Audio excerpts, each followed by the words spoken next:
Hello, everybody, and welcome to the latest episode of Let's Talk Astrology. Today, I'm delighted to have back on the show highly esteemed astrologer, author, and lecturer, Dorothy Oja. So thank you so much for joining me again today, and how are you doing?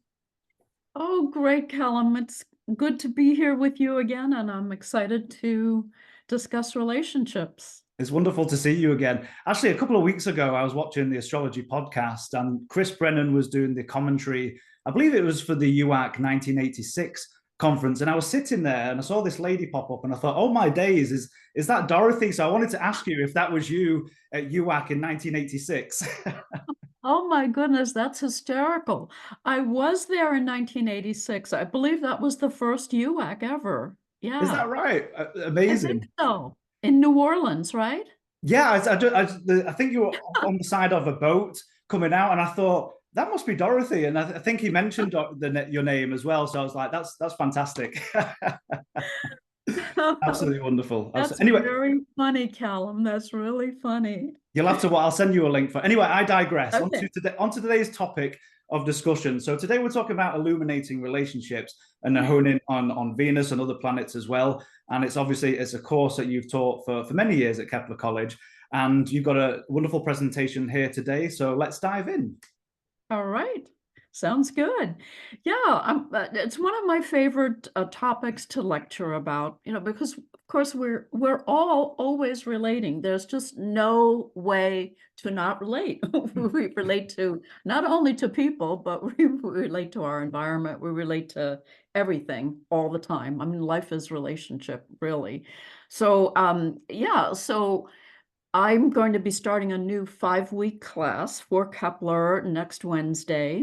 Um, I would say it's, beginner intermediate style. We're going to be primarily exploring, the essence of Venus.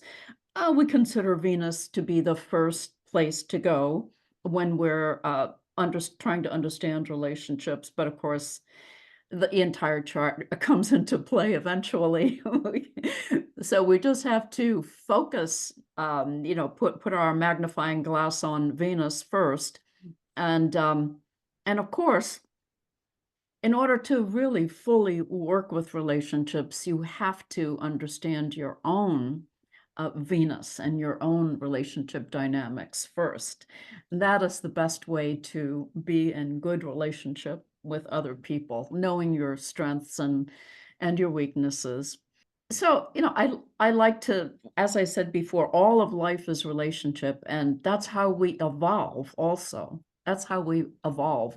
The famous quote, "No man or woman is an island," right? I mean, we're here with other people, we're here to do our work, and we all have something very unique to share and to give. And astrology tells us that. Astrology tells us that we are all completely unique. Whether we have our Venus in the same sign as someone else, it doesn't matter because there are so many modifications, and that is also the wonderful intricacy of astrology is the modifications. Mm. That there is no chart that is ever exactly the same. Therefore, no whether, and this is one of the pitfalls, I think, in astrology too, is we tend to identify certain planets with people that we've known that have those planets, for instance.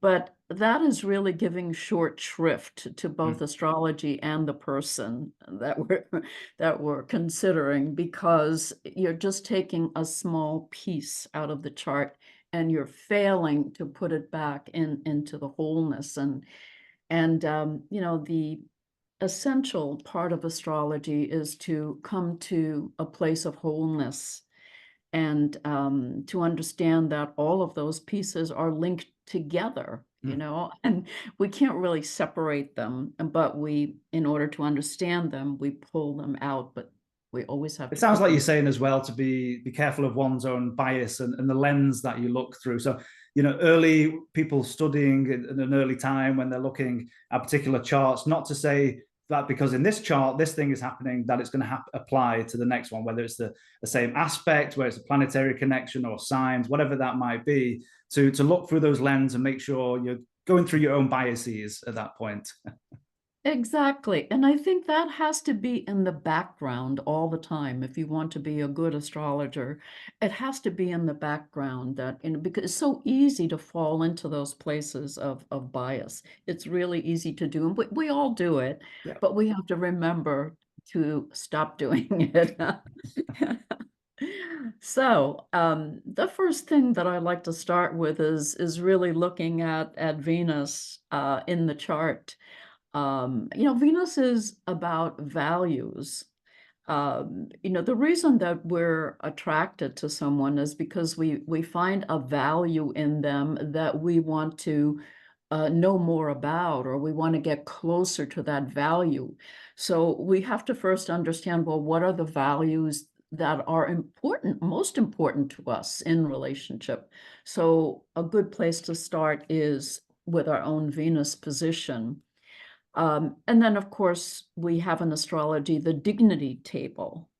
And again, this can be misunderstood because we have words like detriment and fall, right? So early students of astrology, get very concerned, if they have a Venus or any planet in detriment or fall. And it's an unfortunate categorization, but it simply means that the planet that is in detriment or fall is not acting in accordance with what we typically consider the planet to represent. So it's not a value judgment about the person. It simply means that there might be an edge. If we consider Venus, for instance, to be cooperative, right? It may not be quite as cooperative in Aries, right? So that doesn't mean it's negative. It just simply means that it's acting in a different way. But the resources that Venus is trying to hold for, and like the two in detriment here, both Mars ruled. So again, not to say if you've got Venus in Scorpio or Aries that some of the connotations that we have with detriment. But I mean, some of these keywords. I mean, is there anything wrong with being passionate and intense, or is there anything wrong with being independent and self-focused? Of course not. So it's just, as you're saying, just different ways of utilizing the strengths. Correct. Different ways of utilizing it. And that's also how we learn, because if we consider the basic understanding of Venus, Venus, in a sense, can be too cooperative at times, too pleasing at times, too willing to cater to what they think another person might want, and in that sense lose themselves, right? And forget their own identity. So the bottom line here is that every placement has value. Every placement has something important and essential to say. And that's what I'm going to attempt to do in the first class, is to really clarify that and make sure that my students understand that, how important it is to look at these things and not be be reduced to a fearful state, or feeling not as good as some other sign And eventually placement. get into a point where you're looking at the chart in the context of the whole. I mean, you've got accidental dignities and you can go further on and in, but not to be, people tend to panic. And I included myself in this when I first started learning. I was like, oh, a planet here in detriment or in fall. And people tend to panic, or peregrine, whatever it might be. And you tend to panic. It's like, don't worry. It doesn't necessarily mean doom and gloom. Exactly. So that there has to always be that caveat. So what I have here, the first two, of course, are the signs that Venus rules. Venus rules two signs. It rules an earth sign, Taurus, and it rules an air sign, Libra. And then we go from there. Venus is exalted in Pisces and detriment in Scorpio. Venus is in detriment in Aries and in fall in Virgo. So, I mean, they do have an edge. I think sometimes people who have planets in detriment or fall, there is within sometimes a level of discomfort, almost as if they're feeling they should be acting differently. So there is that Like in a those. sense of unease to a certain degree Yes, in time. yes, there can be a sense of unease in those placements, but that's also a learning edge, and that's something that they have to come to terms with. Every sign placement has to work with its own strengths and weaknesses and liabilities. Hmm. There's no sign placement that's perfect. There's a shadow side to every single sign. It's quite So interesting. I know quite a few artists with Venus in Virgo, and some of that perfectionist quality, the most beautiful artwork or the most detailed that I've ever seen. So, I mean, again, it's using the strengths of your placement. Of course, you've got to bring the whole rest of the chart into context and everything like that. So, again, it's not to say you fall from grace or you're in detriment or any of these kind of things. There's many, many other factors to consider, as you've been pointing out, Dorothy. Yes, that's right. And Venus in Virgo can be an incredible craftsperson. They're willing to take the extra time, to make sure that every single detail is wonderful. It's like a concert or a concerto. I mean, it's quite amazing. But when it comes to human relationships, that might not work as well. That Venus, might be too critical of their partner. So there are those edges that we have to consider. Or for instance, Venus in detriment in Aries. This is a Venus that leads. This is a Venus that will stand up when others are unwilling to stand up and take a position, right?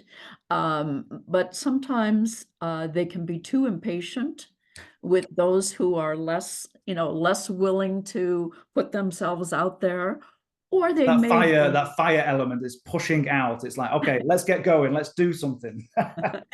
That's right. So, again, it just shows that we have to find ways to modify the extremes of anything, of any placement. And this is how astrology can teach us really to be better partners by understanding ourselves, and who was it? I think it was Socrates, that said it so long ago, but know thyself. Know thyself. This is a paradigm that really goes across the field of astrology. If you want to study astrology, you have to study yourself first.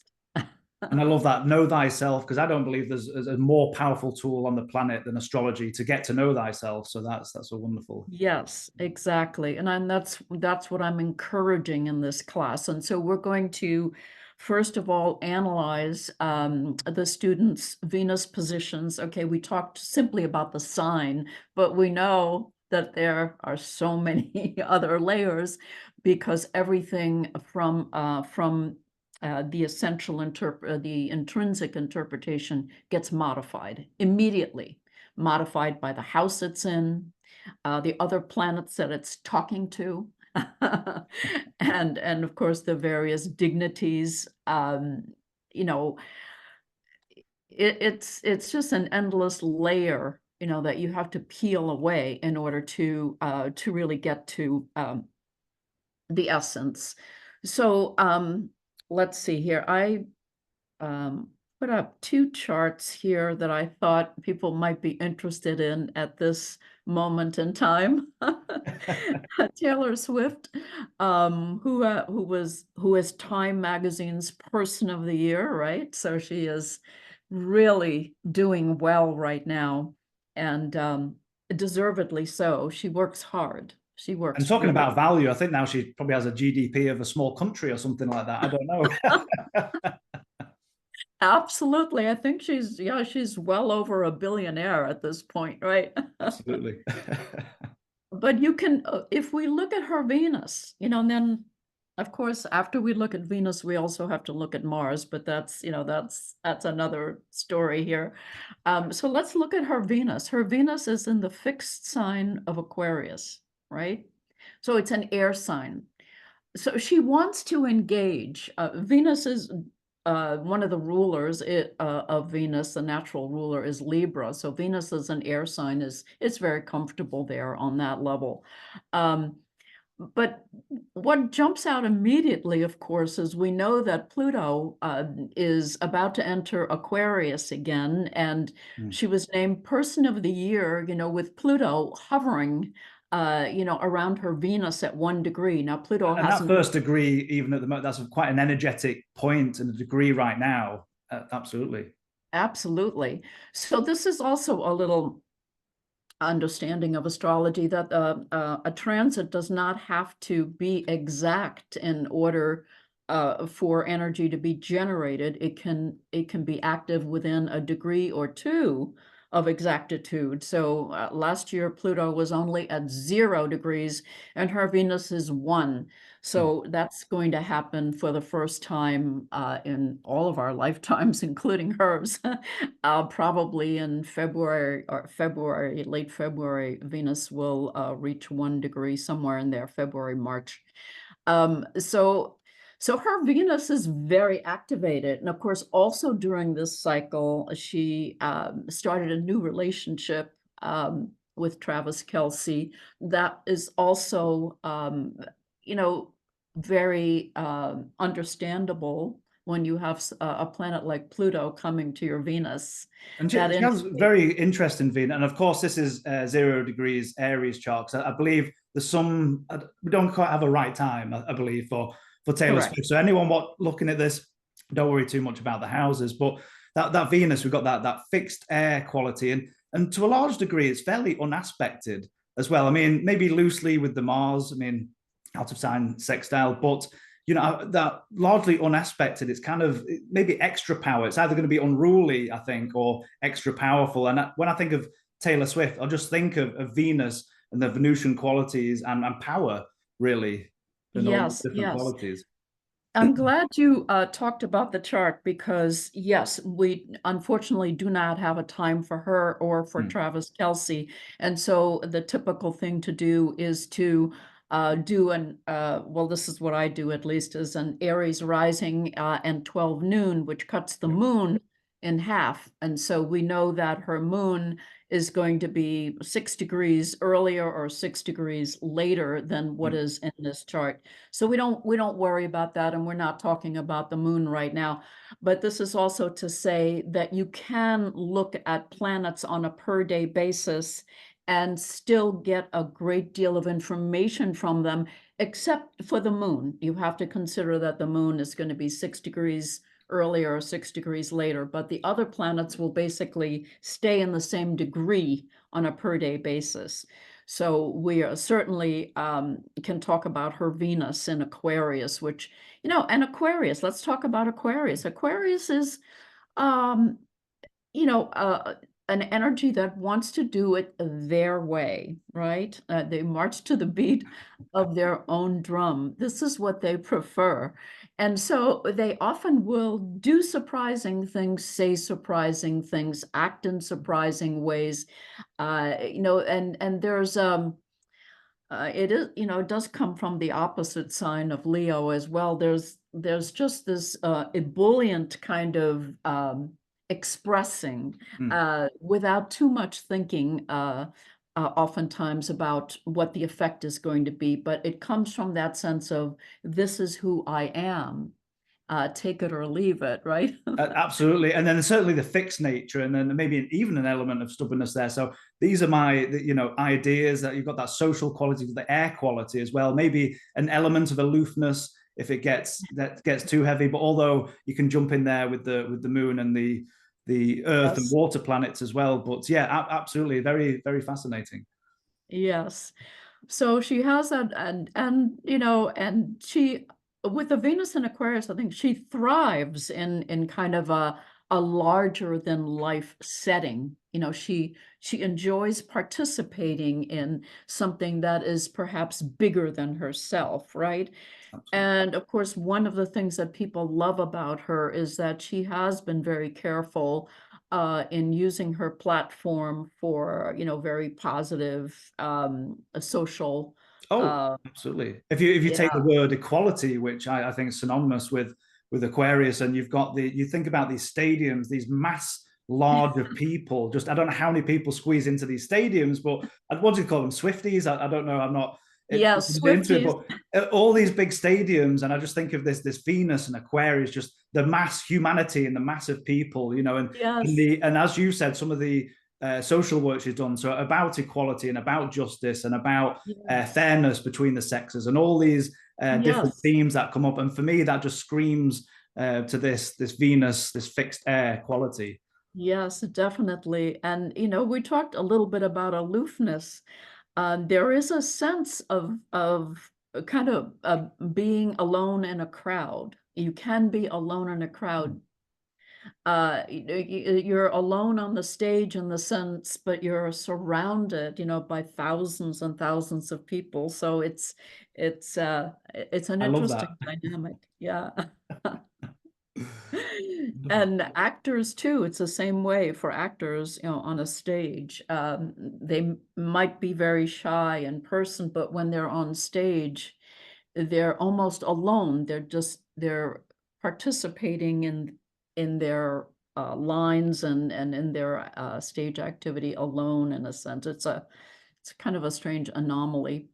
But anyway, yes, she's a fixed Venus, so there is typically a sense of being sure of what her values are. We could say that unless there are many modifications. Um, so let's just take a peek at her Mars as well. And we see Mm. that Mars is in the sign of its traditional rulership. So it is also very, very strong, Mars and Scorpio. So her relationship pair of planets, because eventually we have to bring Mars in. Mars is the one that takes action based on the values Mm. that we say that we have. Venus is the attractive principle, Mars is the active principle. Um, so they're square by sign, but not by degree. Mm. Um, and that's important too. That's just a little advanced thing to understand, because typically we talk about aspects and we talk about um, the degrees of separation. But I also believe there's something to be said for planets that are, for instance, in this case, square simply by sign and The not fixity of that sign. numerically, right? Yeah.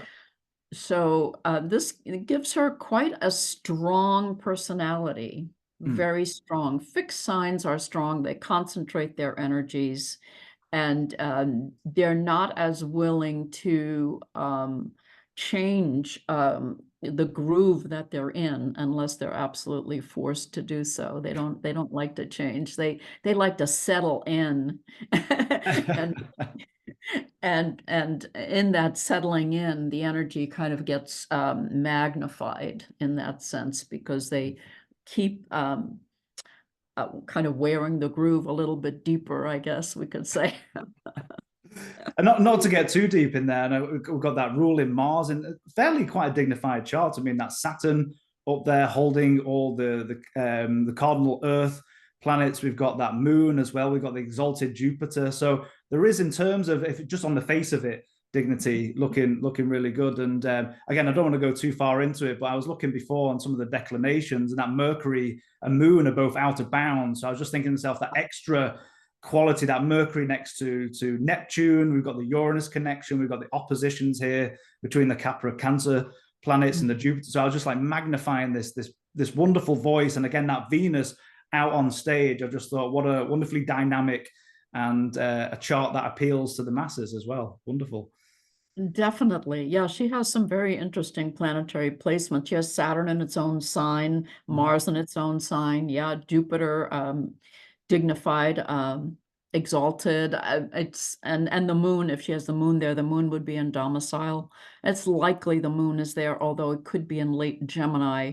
Um, so yeah, and then Pluto also, if you consider modern rulership, Pluto Oh, rules yeah. Scorpio. So we usually in my classes I consider both the modern and the traditional, and Ah, we try to understand which one is more active or is expressing itself the only thing I more. think that might be a bit discordant here, I don't know how wide an orb you use, but the Venus Moon quincunx, so maybe a bit of adjustment there. I'm not too sure. But anyway, I'll end up waffling on for hours. So Yeah, I normally would use 4 for an inconjunct. So right. if the moon is, within range of 4, I would definitely consider it. Yep. Yeah. So, and then I would think that certainly the Jupiter gives her that people appeal as well. And if her Absolutely. moon is there, that would accentuate It would be that. interesting if we had an exact time for her, if anyone's done any Yes. rectification, just to see what houses are tying in, and Yes, it yeah, would be wonderful to be able to see that. But just by placing the planets in their natural houses, it also gives us a further understanding of those sign placements. By having 4 planets in Capricorn, which normally rule the 10th house anyway, right? We can see that, the striving is there to make a mark in the marketplace. She wants to be respected. That's important to her, Saturn in Capricorn, absolutely. uh, you know, and Ambition, respect, climbing that mountain with the strong legs, and yeah, and she's got there. yeah, she does. Yes, she does. And it's so interesting having Mercury in between Neptune and Uranus, that she Hmm, can she has the megaphone for these outer planets, right? Her megaphone, reaches um, across the social spectrum. She wants that. She wants to absolutely. it. Whether she does it consciously or not, I'm sure now it's more conscious, but she's able to speak to a lot of different issues I think with that's a Mercury. wonderful point, the Mercury connections to the outer planets and being maybe a spokesperson for a generation. You see many other charts as well. Obviously, not everyone's going to do that, but I mean, the likes of Kurt Cobain, I think you had that Pluto on the ascendant with the connection with Mercury as well. But obviously, his connection to the wider swaths of society in his generation was more of that deeper Plutonic undertow, that grunge and those kind of things. So it's quite interesting when you see these Yes, musicians and who they speak to and what planets and outer planets are yes, involved as well. Where it seems yes. like her, outer bound Mercury and the applying conjunction to Neptune, it's more of that Neptune quality I'm feeling rather than say Kurt Cobain, which is very platonic. Yes, yes, yes. I mean, it is fascinating to do a whole, I mean, that's a whole wonderful workshop or book, is to look at different musicians and their music and how they use those planets. Absolutely, Yes. absolutely. Yeah. So I also find the Mars Pluto interesting, even though it's 10 degrees separating, but Mm, still there's a resonance. Mars is coming away from Pluto, so it's still carrying some of that Plutonian energy. I mean, that's how I look at it. mm. Um, so she has this strength and uh, and this I think she has a good sense of who she is. Mm. That's what I get from the chart, a really good, strong sense of who she is. I'd actually like to read more about her biography. Mm. Uh, and then, of course, we haven't talked about her son at all, Sagittarius. Yeah. Which is quite interesting because that's fairly unaspected anyway. So it's doing its own thing. Yeah. And Jupiter rules it. So again, it goes back to Cancer. She has that appeal, has that emotional appeal, and she has the sexual appeal too. Mars and Scorpio, Pluto and Scorpio. She's very dynamic and very magnetic and very beautiful. She's a beautiful woman.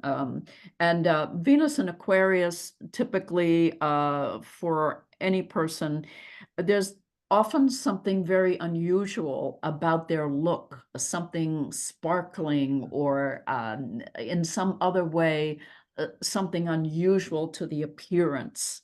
So I find that with Venus and Aquarius as well. Well, let's look at her new person of interest here. So we have this wonderful musical diva, right? Times Person of the Year, and we have Travis Kelce, who's a football player for the Kansas City Chiefs here. And they've just got together, I think, just in the last 6 months, I think. I don't think you'll have to tell me the story. I know of it. I don't know the details.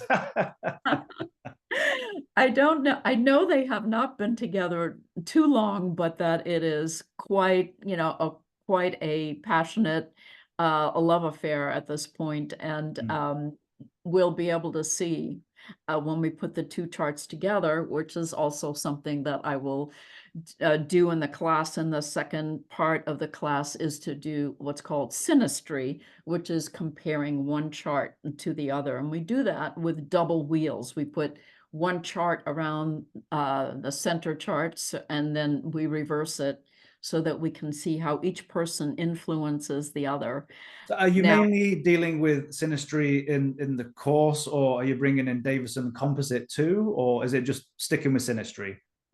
For this 5-week class, it'll just be synastry, and I'm working on another 5-week class where I definitely will be discussing composite and Davison, which are And I believe, is it Davison your preferred? Am I getting that right or not? Or do you like both? It is at this point, after studying two of them side by side for many years, and I still do. I will look at both of them, but my default these days is the Davison. If I feel like I'm not getting answers to the questions, then I might pull up the composite and see what that says, because each one will give a different sliver of meaning. And there are different opinions in the astrology world. But I tell my students, you have to do your own research and come to your own opinion. See which one speaks to you. Not the same technique will speak to every person. Absolutely. So we need to be able to do our own research and decide which one works for us. But they have similarities, definitely, between those two charts. There are similarities because they're both midpoint charts. But that is certainly a discussion for my next class, which Wonderful.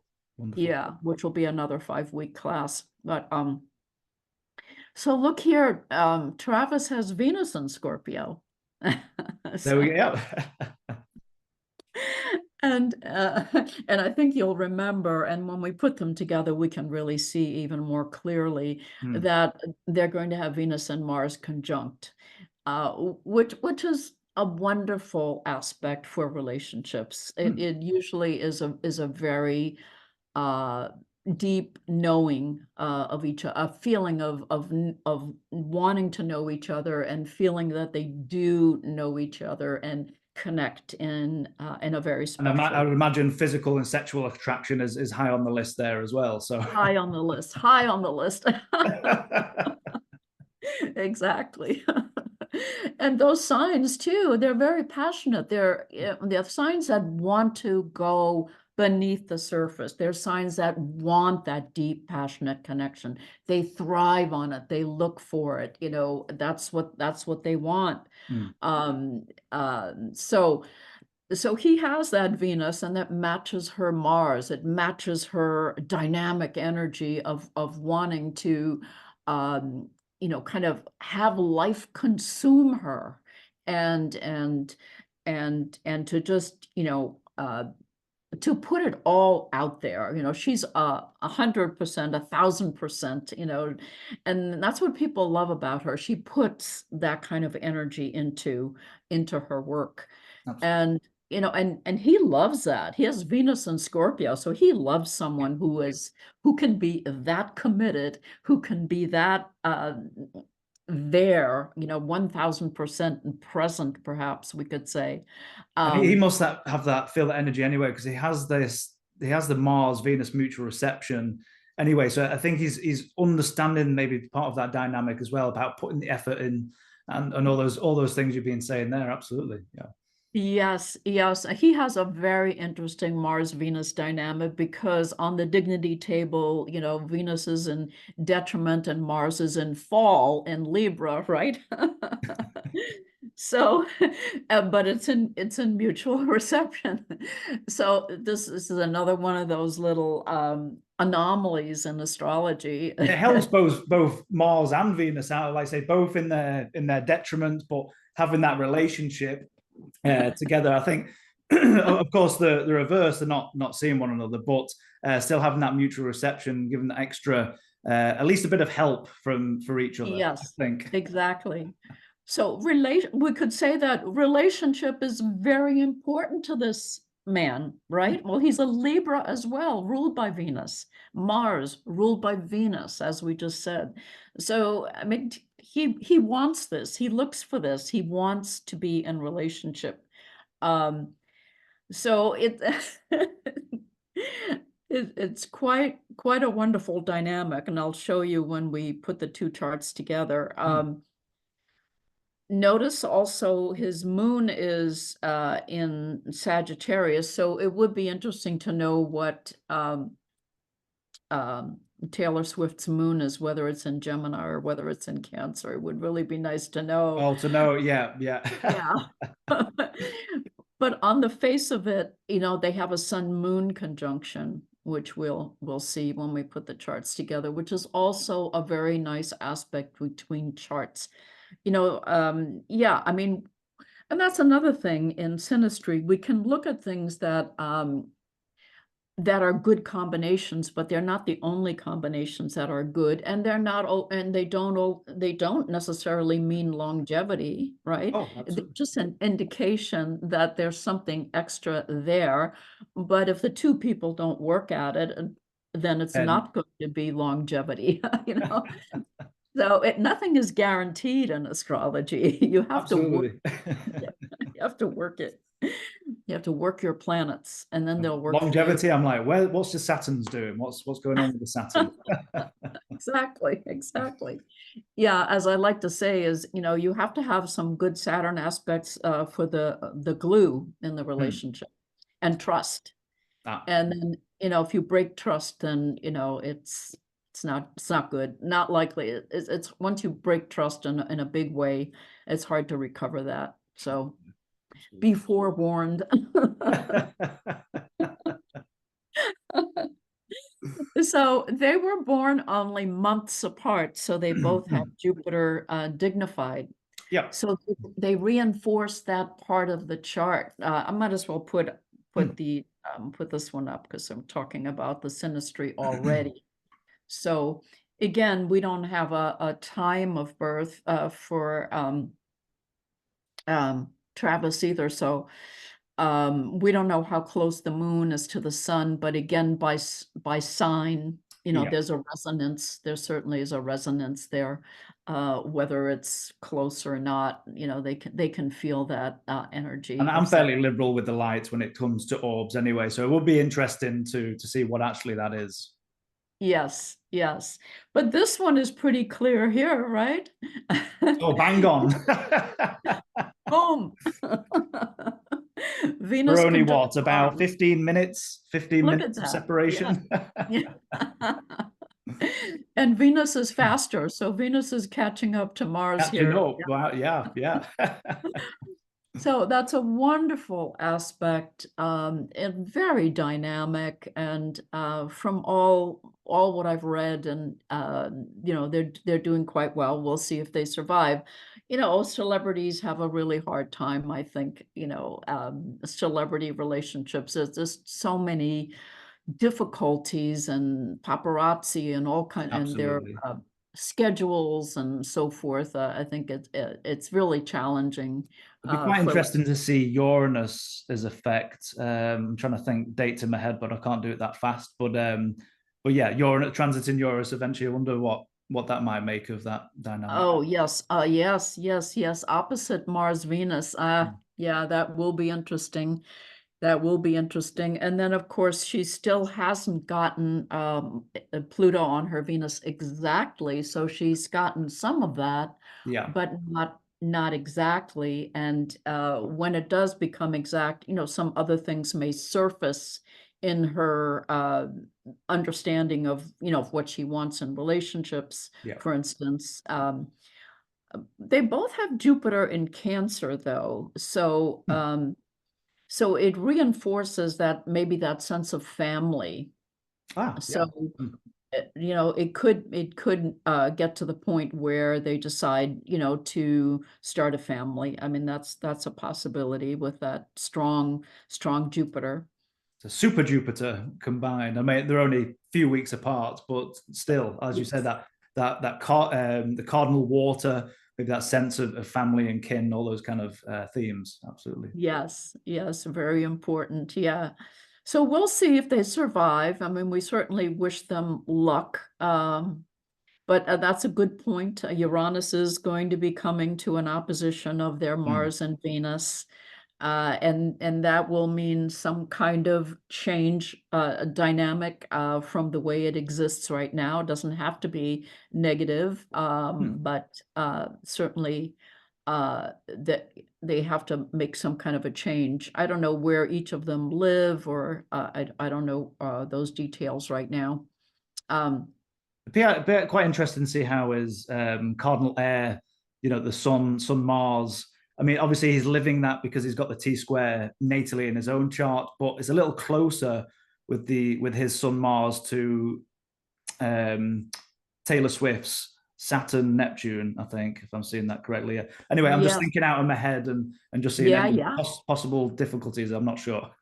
Yeah, yeah, yeah. It'll be very interesting. Yeah. And of course, And then, the nodes aren't too far apart either, being that yes, closely born to one another as well. exactly. I was just going to go there to Hmm. his nodes there at 24. So Uranus is also going to square be at the bendings of the nodes, and Hmm. basically creating a grand cross here in his Hmm. chart with four planets equidistant. We don't see the transiting Uranus in here, but Yeah, um, yeah. So that's an that will also interesting point. be very interesting. Yeah, it's an interesting couple to watch. I mean, they're both very famous. They're both excellent in their own fields. And, Hmm. so there's no, they don't have to deal with that level of insecurity maybe that others do around career path or Absolutely, absolutely. anything like that, which often is a problem for And I a think lot she's, of couples. highlighted in a generation where relationships, I think, are seen differently. So, back in the day, it was okay, in quotes, for the men to go off and have as many, floozies or relationships as they like. But I think, the likes of Taylor Swift and others going, you know what, we can do the same as well if we want to go out and have multiple relationships and end them. And not that they're doing it, on purpose, but why can't they? Again, that sense of Venus Aquarius equality. Why can't we do the same as men to a Yes, certain degree? And I think that's really spoken to a generation of young girls and women saying, no, we want yes. to have equality here, and it's not just the men who can go out and frolic around. Yes, And, yes. yeah, yeah. Callum, that's a really, really good point. Yeah, because it's, we're certainly in an age where the emancipation of women is really has really well, on some levels. We won't go into into other things in the culture, but It's a don't get shame me because I think a started lot on of people think politics here. time is linear, and then that progression always goes in. But I mean, time seems more cyclical, where you think you're progressing forward in certain issues that we're probably thinking about the same, Yes. progressing on certain issues. But then, of course, there's this big swing that comes back, and they're trying to drag everyone back to Gilead, or this age of repression Yes. and all The these kind Dark of things. Ages. Right, exact to the Dark Ages, and but they won't win. Those forces won't win out, and I No, don't they think won't. they won't go back to Gilead and those Dark Ages, No, as you no, said. no, we won't. No, we certainly won't. Exactly. So yeah, it's an exciting time, and I'm curious to see how this relationship will work out. And I'm going to do a little bit more research, before my class starts next Wednesday, because this is a good couple to watch. Absolutely. And that's the joy of having celebrity charts, Callum, because they show us by what they do, what they say, how they act. They show us how they're using the energies of their charts. And that's how we can learn. Absolutely. And that's going back to the very early points that we were talking about. We have the opportunity to look at people who have similar placements in their charts, but have used them in very, very different ways. Absolutely. Yeah. So And that's the thing with the charts, you don't know offhand without asking questions whether it's been developed in a skilled or an unskilled way, or how those energies are manifested. I mean, you might have some idea, but you've got to ask questions and see what's yes, actually happened. And yeah, absolutely. right. Yeah, of course we have some ideas because we have to study the basic intrinsic energy, but we can never forget the modifiers.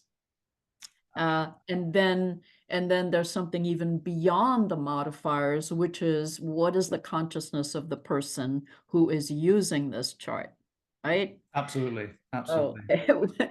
and that we can't know that just from the flat chart on the piece of paper. We can't know that. We can't. Absolutely. Absolutely. So for everybody watching, I'm going to leave the link of the descriptions for Dorothy's class next week. If you're watching this video many months ahead, Dorothy, you do this course multiple times a year. Is that correct?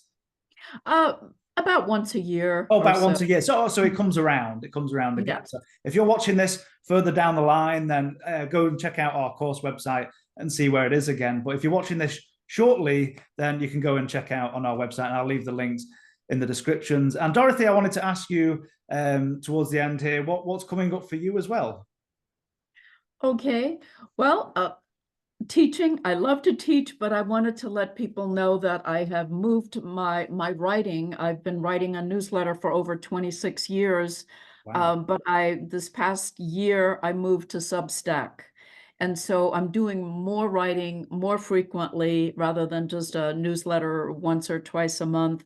So I write about, I write something almost every week. And it's very exciting to be on that platform because there are hundreds and thousands of other amazing writers of all different topics there. And it's very inspiring to be a part of that, that beehive of activity.